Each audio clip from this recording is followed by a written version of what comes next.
So, Colin, again, thank you very much for taking time out of your schedule to do this interview. We know you're a busy guy, but again, appreciate it very much.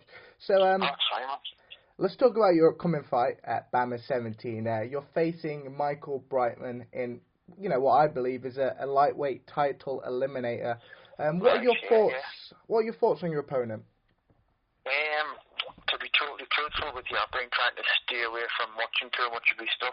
I'm trying to do what I used to do, where I basically didn't care, and I would just go in and do my style, because I think there's been some times when I've looked at someone too much, I think, and then I've tried to adapt to my style to suit theirs, and it's kind of stifled what I do. So at the minute, I think I'm trying to go back to my roots of just do me well, rather than try and adapt me to the best for someone else. I'm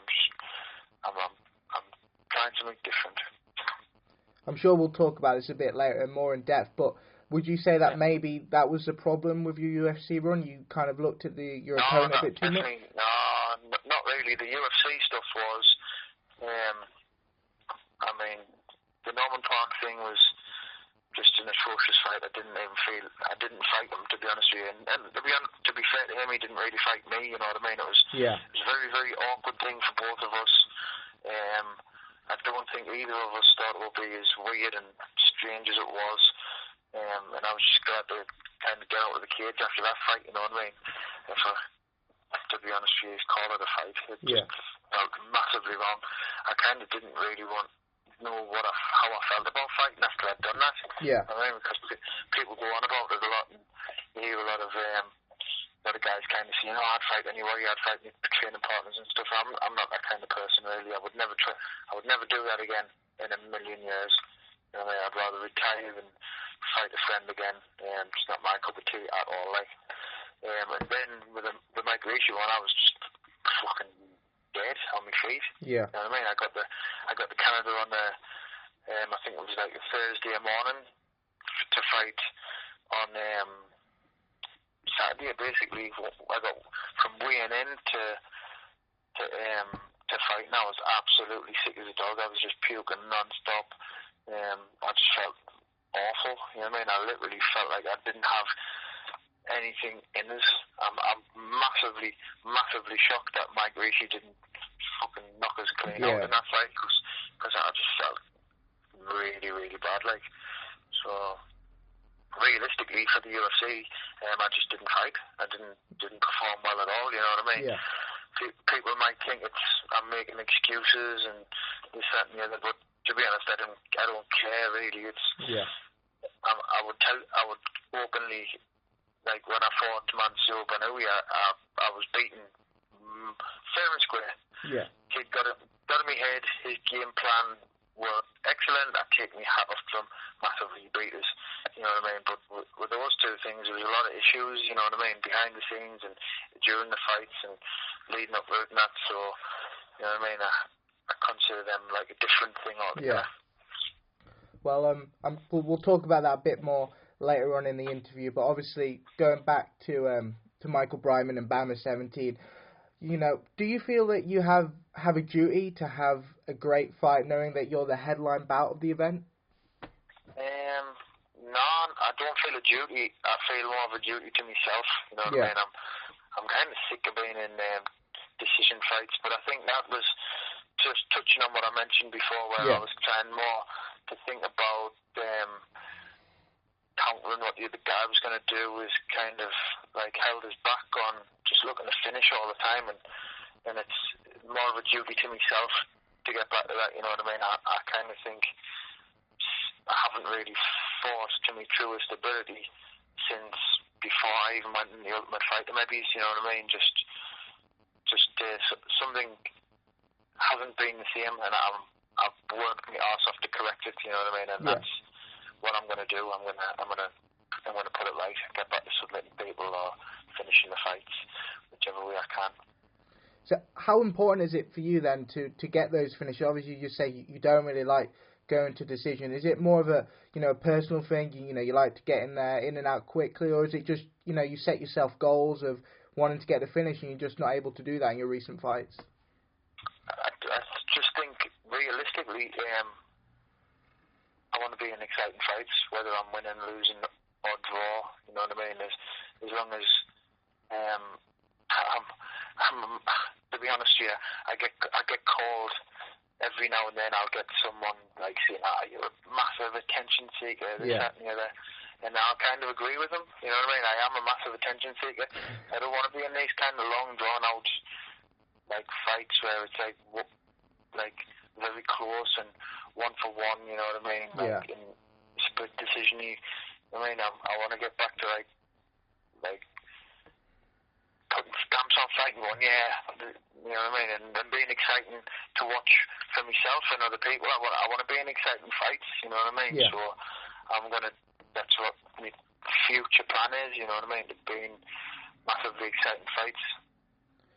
Well, your fight with Brightmon has, in my opinion, all the potential to be, an exciting fight. He's riding a 4-fight win streak. Obviously, he was scheduled to face Barnaoui at BAMMA 16. Barnaoui got injured.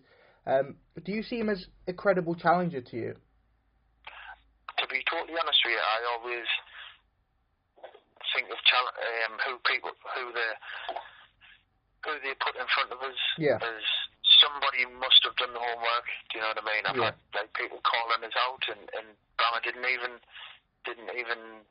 mention that to me. You know what I mean? They kind of mention who they want me to fight, and they know my feelings towards fighting people, so they know that I want potentially somebody that's going to give us a hard fight and could potentially beat us. If they didn't think that, I'm pretty sure they wouldn't put him in front of us, you know what I mean? So I kind of have faith in them for doing that, you know what I mean? And that being said, I've let them do the job, and I'm doing my job to be the best I can be, rather than kind of looking at little flaws in his game, or even looking at the good things he does. I mean, I'm just optimistic that he's going to be fantastic and push me to be better than I think I am. So is that something important to you? Obviously, facing someone who BAMMA believes would be a good challenge for you. If we look at some of the guys you faced in the organisation, you've had some tough fights. Barnaoui being one of them.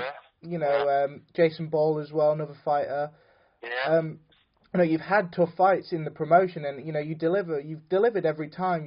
They've been exciting fights, great finishes. Does that mean that not necessarily getting the finish in the fight, but knowing that you're in a fight with someone else who, is arguably, similar level to you? Is that important? Yeah, massively, because you see too many people kind of picking their own fights and looking for wins, ultimately to get to the UFC or something like that, you know what I mean? I'm kind of finished with that now. I've been there, done that. I'm pretty sure they wouldn't want me back at all anyway, so I'm just comfy in my own skin. I want to entertain people and just have a laugh, you know what I mean? Because I think a lot of people take this thing too seriously, you know what I mean? There's not it's not really a career, you know what I mean? It's a life, you know what I mean? It's a lifestyle. When you're a professional fighter at the kind of level I am, I'm training up to 6 to 8 hours every day. I'll run 6.5 miles every other day, and that's just like getting started, you know what I mean? I think a lot of people think you go in there and have a fight for 15 minutes and that's the end of it, you know what I mean? I'm kind of like 12 weeks out. I'm like, my weekends are basically training and sitting drinking bottles of water, you know what I mean? Whereas like people are out enjoying themselves, so we have to put that on hold for a little bit, you know what I mean? So it's a life, it's a lifestyle, you know what I mean, that you have to take on board. You just mentioned there, UFC, been there, done that. Is it not? It's not. I wouldn't say I'm been there, done that. You know what I mean? Because it didn't really get off the ground. You know what I mean? I kind of I let myself down in some regards, but you know what I mean? I'm a human at the end of the day, and I kind of dealt with what I was given. You know what I mean? And I could have tried harder, but there were some things going on in the background that kind of made us think, well, why the fuck should I if they don't want me here? best, and how am I going to realistically perform well for these guys? You know what I mean? You know, can you go any deeper into that? You know, is there a specific reason maybe they didn't want to push Colin Fletcher as a top UK fighter?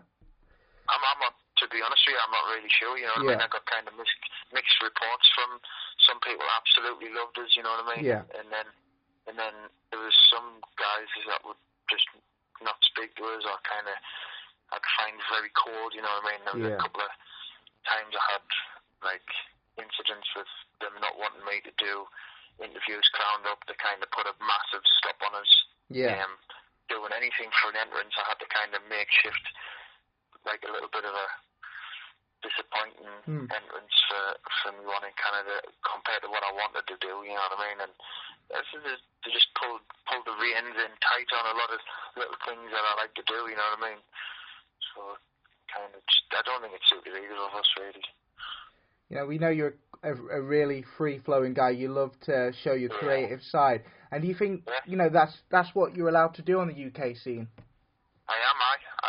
I don't get any kind of outside provocation. I just kind of, I'm best if I'm just left to my own devices, really. So do you know, obviously now, are you happy to just, you know, to stay here in the UK scene, help it grow, you know, establish yourself as one of the greatest UK fighters, to ever step in the cage? I mean, it sounds nice when you say it, you know what I mean? It's not really something I've thought about, but that'd be great, you know what I mean? But like you say, I'm just out there doing my own thing, you know what I mean? And if it gets some good feedback, then great, you know what I mean? Because honestly, I can't do it any other way. Like you say, I'm a free thinking guy. I like to do something a little bit weird or a little bit different. I like to kind of entertain people, whether they like it or not, you know what I mean? As long as it's creating a bit of a reaction, I kind of thrive on that, you know what I mean? Some people think I'm stupid, some people think it's great, you know what I mean? But it's me, ultimately, so I'm not going to kind of dilute that for just to fit in, really. I do put a lot of hours and time into this, you know what I mean? I'm not just running about like an idiot, dressed up like a clown and then jumping in like a clown. I put the groundwork in beforehand, you know what I mean? So hopefully people appreciate that a little bit and realise that I'm not like an absolute idiot. I'm just just trying to have a little bit of fun with the time I'm given to present myself. Yeah, and you know, as I said, you know, you love to put on a show, and you know, you're gonna. I expect it anyway for you to do the same at BAMMA 17. So, you know, you like to train about, you know, in the northeast in England. Can I ask where the majority of your training camp took place for this fight? Well, the northeast kind of, there's 3 or 4 like of the bigger gyms where we all kind of will meet up and do a lot of sparring and things. But primarily my gyms are the Unity Gym in Durham, Spartans in Sunderland, and the Fight Pit in Shiny Row are the gyms where I kind of get coached from and separate on bits and pieces. But then there's little gyms like Fitness 2000 in Sunderland and the Bad Boy Gym in Rofell, where we'll kind of meet up as a group, you know what I mean, that we call like NAVT. So then we'll all just spar, basically. So we'll go our separate ways, and then we all meet up on certain days and have a right old tear up, really. I mean, to be honest with you, if you look at that group of people who will get down there sometimes, it's a fair old mix of people. Yeah. You know, there's guys, you know, in the northeast area that I've spoken to before, you know, Kurt Warburton, you know, Alex Enlund just coming up now through, you know, Cage Warriors. It seems like there's a really close-knit, you know, team going down there. And, you know, as you say, you know, there's the different teams and you all come together, but there just seems to be something else, you know, in the northeast. And Ross Pearson as well. That you guys just seem to understand your chemistry and you know that you can help each other to get the best out of you. Yeah. Well, we've all been friends for a very, very long time, you know what I mean? Realistically, we all kind of started out at the same time, you know what I mean? Yeah. Fighting on probably Total Combat, you know what I mean? Back in like 7 sort of thing, you know what I mean? And we're all like kind of friends and knew each other and on the same circuit, you know what I mean? And as time's going on, we've all gone and like started teaching our own classes and going to different people and this, that and the other, but we're all been around each other for so long, like, you know what I mean, like close friends. So there's probably 10, 15 guys who are all ranked within the top 10 of their weights in the country, who at any given minute are just going to jump in the gym and all spar with each other. So we've got a really, really, really strong group of lads there. Do you think that's helped, make you the fighter that you are today? Yeah, definitely. You know what I mean? Yeah, I think it's a big part of like when you kind of train with those type of guys and you get feedback from them. You know, and we all put our own little bit in, and then everybody's slightly different, does everything a different kind of way. So you know what I mean? We've got to like it's great for everyone, really. You know what I mean? So let's say you beat Michael Brightmon. Do you think that a win over him puts you next in line for Barnaoui? Get that title match? Fingers crossed. I mean, I was told, basically I was told before I fought Tony Hervey that if I won one, I would get a rematch anyway. So that was what I was told, and then it just kind of didn't happen. And I think Mansour's been injured recently, so I wish him a speedy recovery. You know what I mean? I've spotted him a couple of times. He's a stand-up guy, like, so fingers crossed he can get back in there. And I think he's got a really, really bright future ahead of him as well. So I just want to take the shine off that little thing he took away from me, really. Yeah, I know you've always shown respect to, how good of a fighter he is, and massively. And that's completely fair and honest of you, and that's really good. We don't necessarily always see that, when someone, what's great, you said you got beat, and that's fair and square, which is good. Definitely. So obviously it was a lot of people called it, the fight of the year in the UK. It was a tremendous fight. Do you think that, if you two do face off again, and I really hope you do, what's going to be different this time for Freakshow? I think I came out like a professional. You know what I mean? He came out like he wanted to kill us. Yeah. You know what I mean? So I think next time it'll probably be we'll both go out trying to kill each other. So it'll be a little bit different. Yeah. You know what I mean? I think I think he's a little bit less experienced than me, and I think that was what went against us, because I went out there kind of judging distance, looking to kind of like figure him out a little bit, and he just came steaming out, you know what I mean? And that just fucked me head up. You know, I was like, what's going on here? It felt like a fight I'd had in school about 20 years before, you know. Yeah. It was just like, we're having a fight. All right, we're having a fight. And then my technique just went out the window. There was a million different things I did that I would never do before. But that being said, you know what I mean, he's massively, he was strong as a bull, athletic, you know what I mean, his technique's great, which I knew going into the fight, you know what I mean. A lot of people watched Kurt Warburton fight and said, he should have choked Kurt and stuff, and this, that and the other, and his technique might be crap, and because this, but I did my research, and I looked at the guy, and I kind of realised that he wasn't, you know what I mean, and I kind of give him that, like, kind of respect, and I took my time with him a little bit when he just went berserk, and then as soon as I spat my dummy and kind of got back into that kind of, all right, then we will have a fight, I just stopped thinking completely and made loads of mistakes.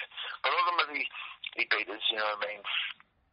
My hat went off to him. I respect him massively, and the reason I'd like to fight him again is basically because there is that massive risk that I think he could still win, you know what I mean? I'm not saying I want to fight him because I know I'm going to beat him. I want to fight him because I know he can beat me. You know what I mean? I know he can beat us. So I've gone into fights like I mentioned before about the other things, and I don't like to harp on about them too much, but you know, like I just wasn't myself in those fights. In the Mansour fight, I was myself. You know what I mean? I was perfect. I felt great. You know what I mean? I just was a little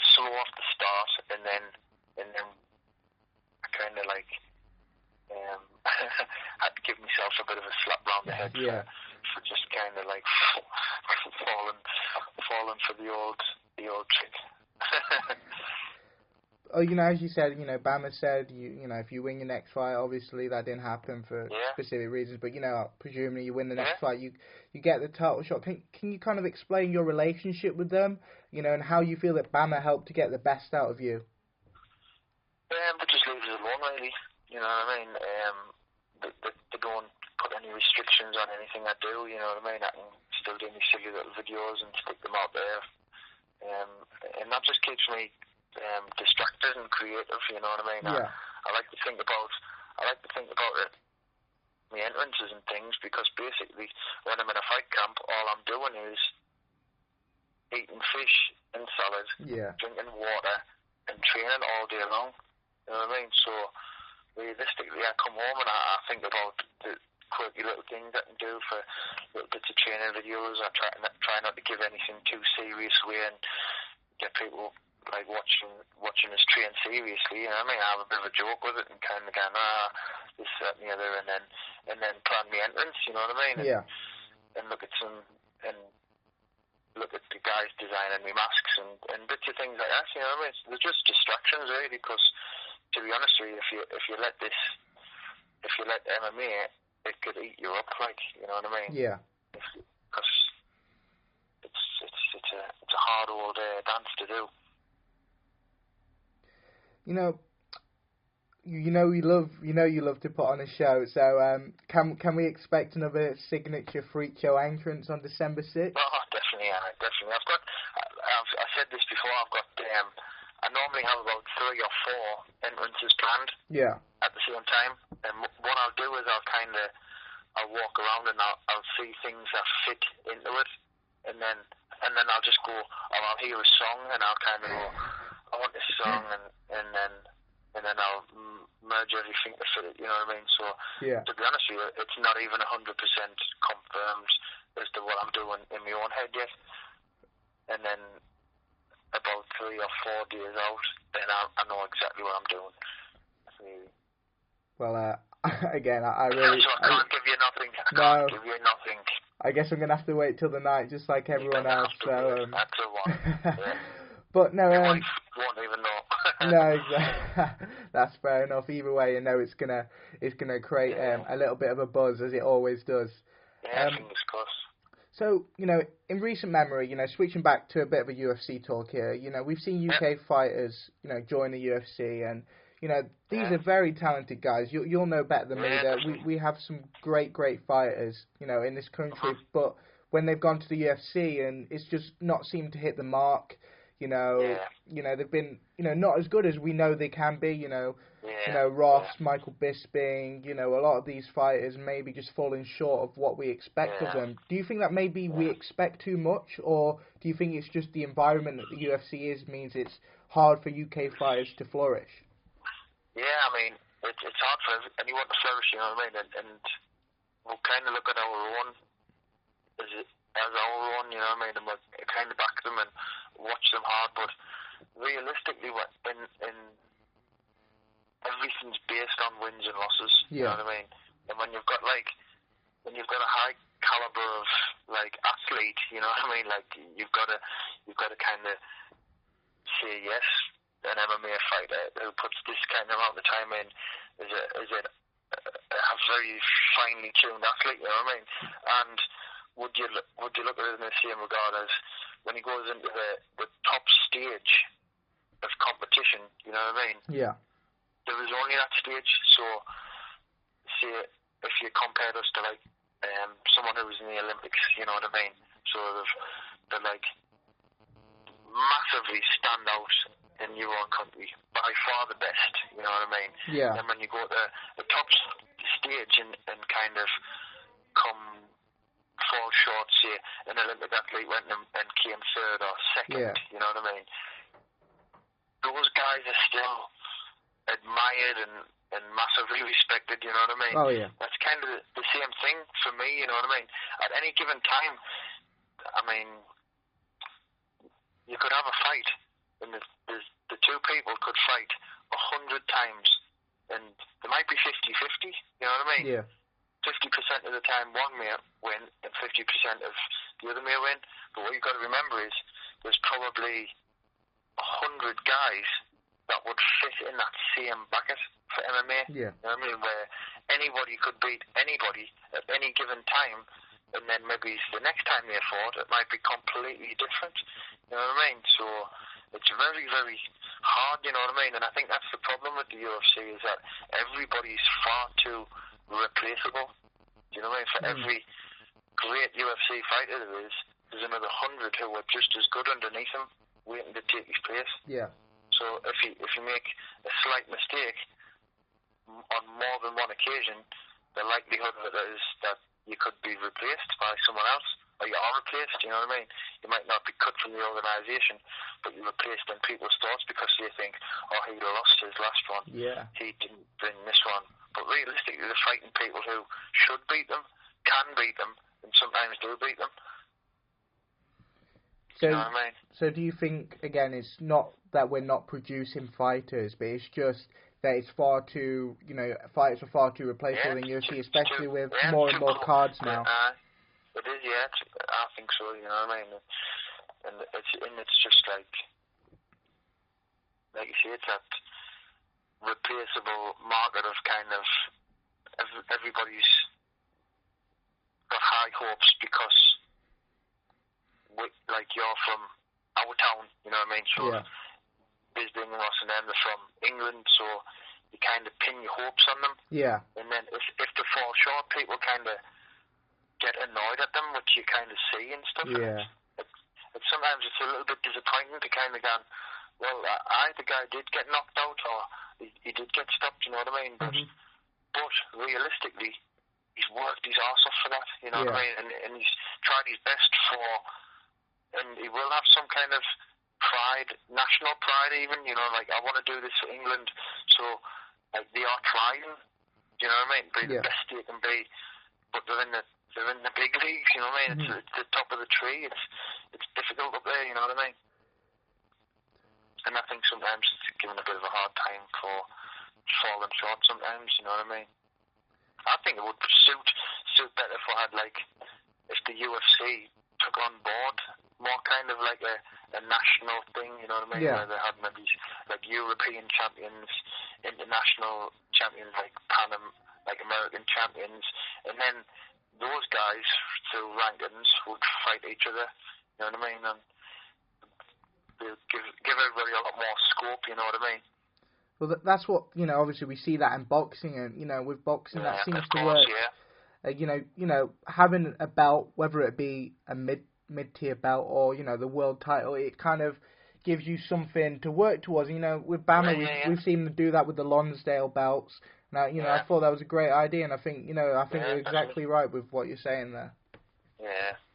It's just an opinion, you know what I mean? A lot of people may disagree, but, you've got to have your opinion, don't you?